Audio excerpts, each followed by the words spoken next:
Welcome to Mobile Application Framework YouTube channel. My name is Frank Impfius and I'm from the Oracle Mobility and Development Tools Product Management team. In this episode I talk about data controls, and you've seen me referring to data controls in the first episode that dealt with remote access of data. Now in this episode we will go more into detail what really is a data control. Now first, a data control is an abstraction layer, and it's the abstraction in MAF that really makes you productive. As we will see later, it's the secret sauce to everything declarative within MAF, including the visual and declarative development of mobile application screens and pages. Now a data control is a simplification. So simply what it does, it abstracts the access to the underlying business service, SOAP service, REST service, or even a POJO, or even access to SQLite, and exposes a standard interface that is understood by the MAF framework and allows the MAF framework to do declarative UI binding, and we'll see what that really means in a minute. Now when you work with MAF, you will see that your productivity gain comes from the declarative nature and the visual nature of the development environment. You're not doing a lot of deep level coding, for instance, to bind the user interface components to data, and this is thanks to the data control. Now technically, what is a data control? Well, think adapter. When you're going abroad, you have a travel adapter, so am I. And wherever you are, you plug that adapter into the wall in a socket just to fuel your electric devices with electricity. Now that's similar to what the data control is doing. So it adapts to specific services, specific business services, and then actually it transforms the payload to something understood by the framework. We will see when we talk about SOAP services that there is a specific data type called the generic type that you in the end will use to form the payload, the response, into entities. The data controls, and that's the absolute good news here, are mostly configured declaratively. So for the SOAP data control, you just point the tool to a remote WSDL file, and it then will introspect the structure and will expose the structure as a data control. Similar for the REST service with an XML payload, we do the same, and then for the POJO data control as well. So it's purely declarative, so you just point it to a resource that you want to expose on the data control that you want to work with, and then the rest is where the magic happens in MAF. What is exposed? Well, we expose data collections, we expose attributes, and of course operations. We'll talk a little bit about operations when we talk about REST, because if you're familiar with REST, you would think, oh, there are no operations in REST. Well, there are verbs, and we will see how you deal with verbs and how you expose verbs as operations on the data control. So these are the three areas and categories in data control that you're working with as soon as you hook up the data control to one of the remote services. So for the data controls that we have available, so first of all I mentioned the SOAP data control, which is dealing with the XML payload, and then we do have the REST data control for XML payload, and then I mentioned the POJO data control, and we'll see the importance of the POJO data control in a later episode where I purely talk about use cases that have to do with the POJO data control. So far you can look at that as the ultimate silver bullet data control in MAF, because that allows you more or less to hook up to everything and anything that you want to hook up from a mobile device. And then there is another data control which is coming in a next version of MAF, which is not part of the initial version, which is the ADF Business Components REST data control. So there are two more data controls I have to talk about, and these are data controls you get with no configuration. They're just there for you. One is the device feature data control, which wraps the Cordova API. Now you may know that MAF actually is built based on Cordova APIs for all of the device access and the device APIs that are exposed. Now the data control, the device data control, exposes all of the functionality, camera, GPS, and so on for declarative use. As said, it's an adapter, and we are adapting to the Cordova APIs. And then there is an application feature data control that provides all of the functionality that the application itself provides, so the framework functionality, to the developer for declarative use. Now this would include navigation between features, and we will see what features are in another recording and another episode. but we can navigate between features, switching between features. You can navigate, show height to the springboard, and so on. This all is exposed as a data control. And once you understand how data controls work, you will never ever have a problem using these controls, even if it's the first time that you work with a data control. So let's continue. So this is the slide I showed in the previous episode where I talked about remote data access, and we want to continue with that and see where exactly in that picture we are right now. And you see we're in the data control section, so we're in the model section if you want. So there's not really model in mobile, but anyway, the data access to the remote business service is what we consider the model, the client-side model. So that's where the data control resides. Now, when we have a data control configured, first thing that happens is in JDeveloper, you will see the data control panel, which is one of the windows at the left side in JDeveloper, which is also available in OPE, which is the Eclipse version where MAF has the development environment in. This data control panel lists all of the data controls and all of the structures of these data controls. Remember what I said about collections, attributes, and operations. Now, let's have a look what each of the icons that you see really mean in the context of MAF. So the first one to talk about is the data control itself. A MAF application can have one to many data controls that you work with. This icon represents the data control as a container. So I could have a SOAP data control that points to an HR service. I can have a SOAP data control that points to a support service, and I could have additional REST services doing different functionalities.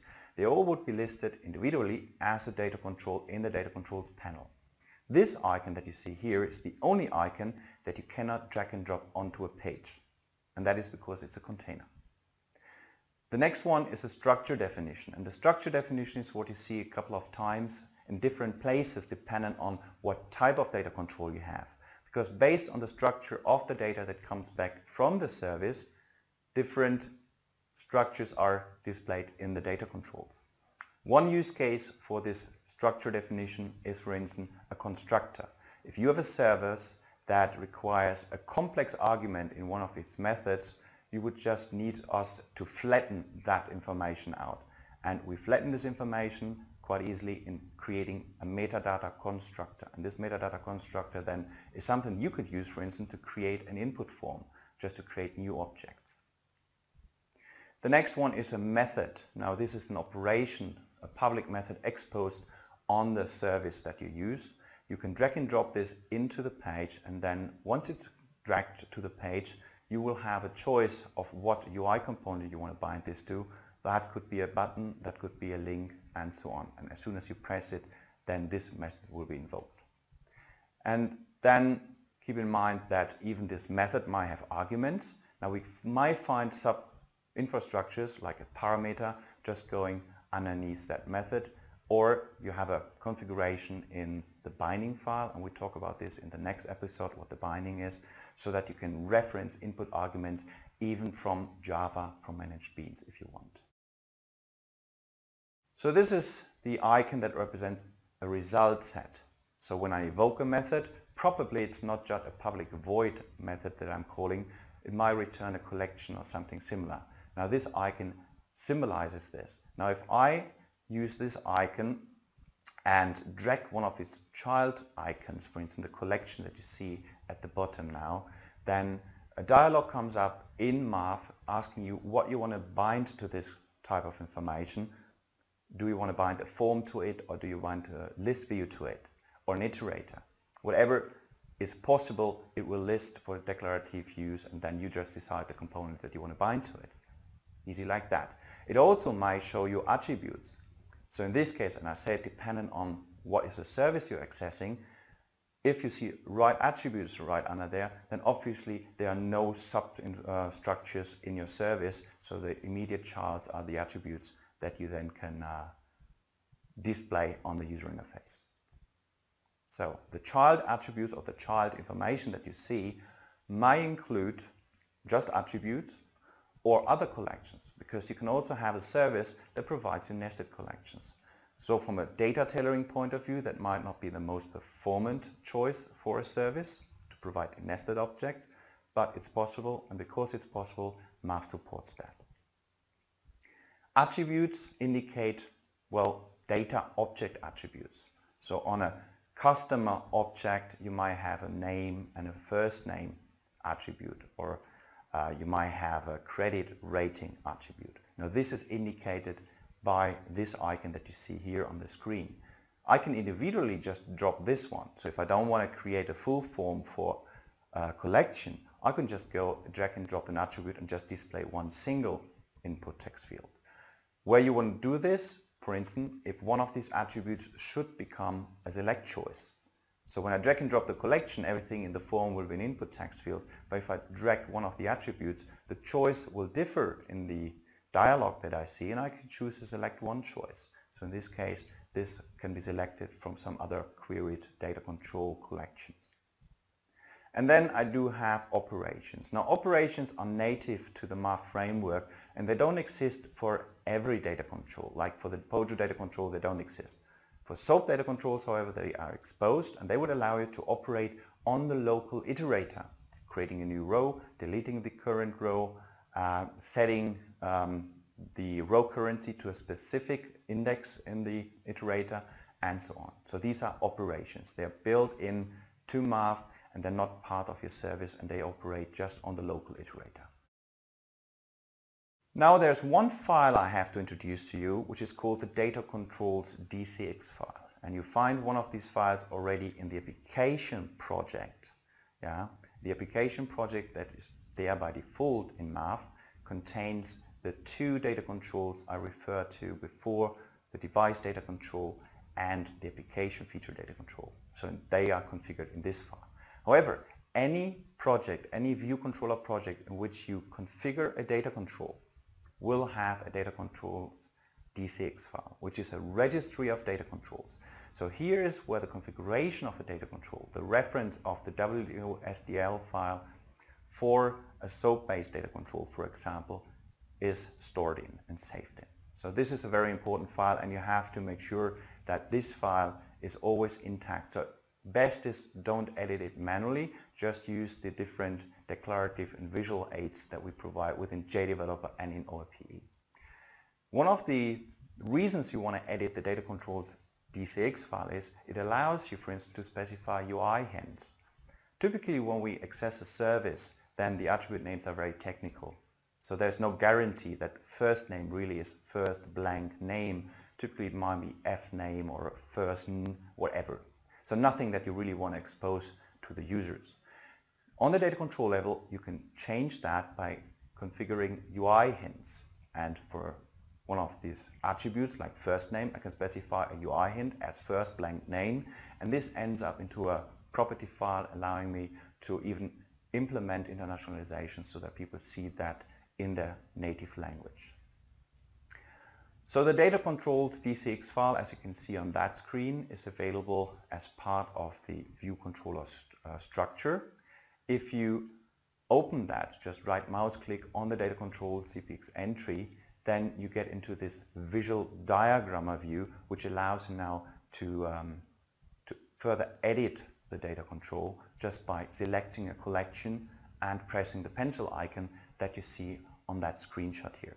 And that will open up a dialog, and this dialog then allows you to configure additional information like the mentioned UI hints. Yeah, you see a full extract of the attribute and the attribute definition, including the attribute type. So now we talked a lot about MAF and talked a lot about data controls. It's time to explore data controls, and for this I use JDeveloper. I could use ORPE as well, however JDeveloper is what I have open. So let's look at JDeveloper and look at how data controls look in the development environment. This here is JDeveloper 12.1.3 with the MAF extension installed.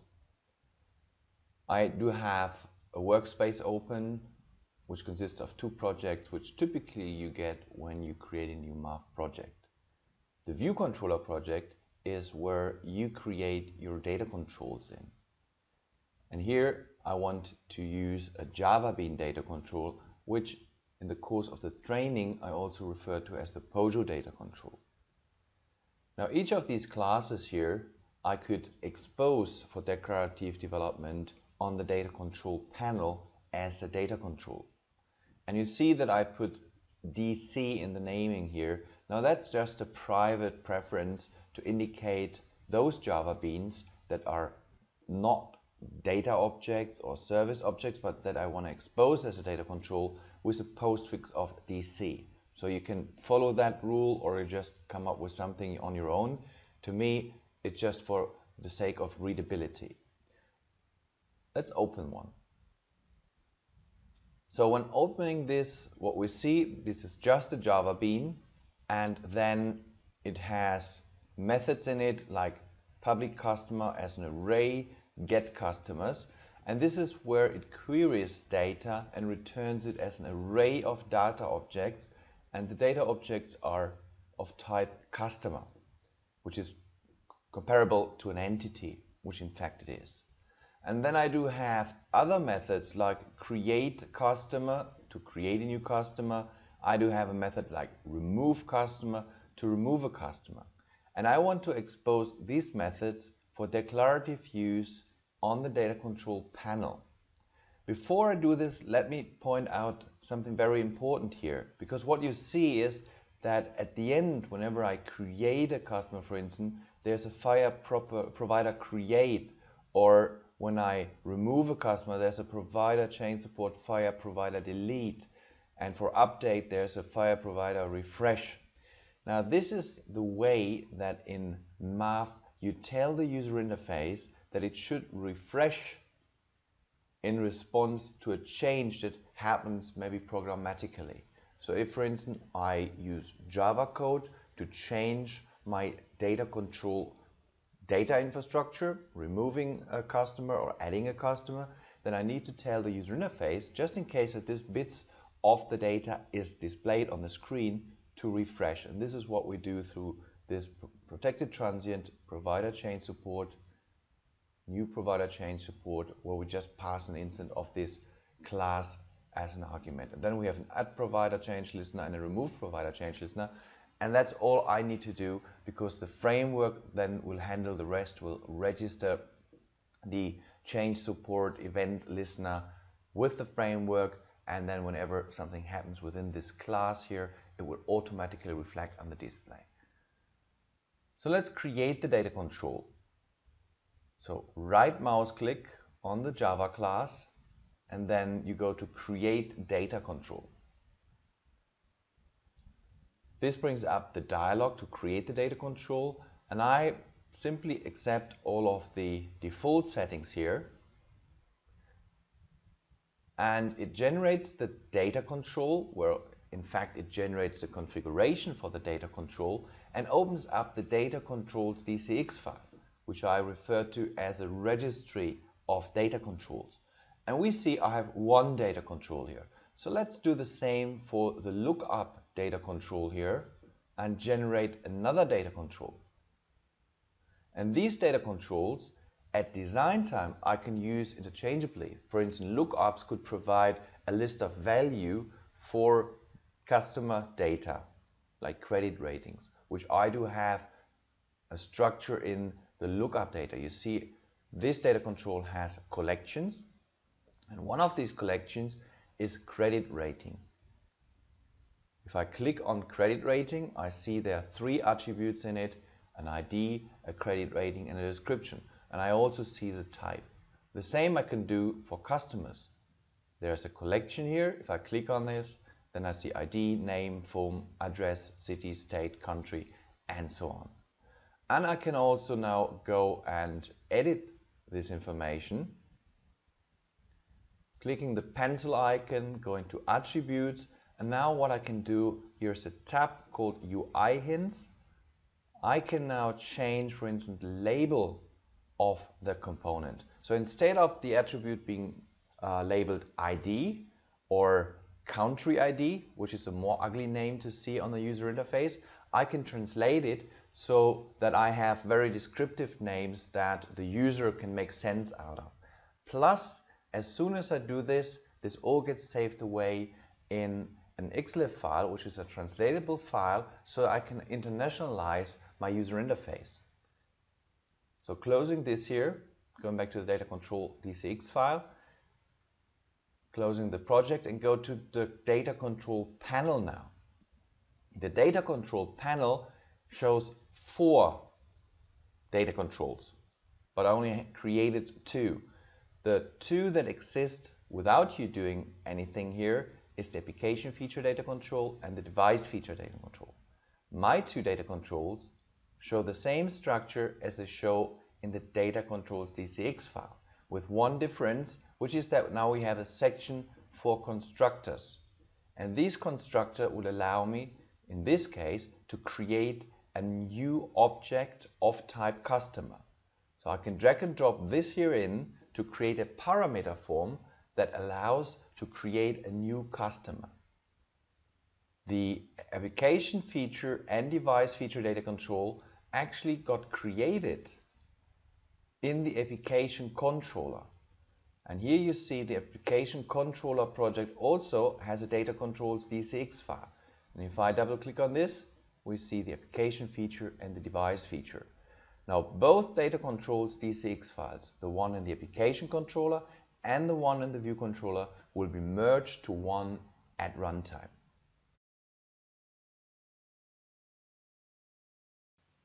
So coming back to slideware and to this recording here, this episode was all about data controls.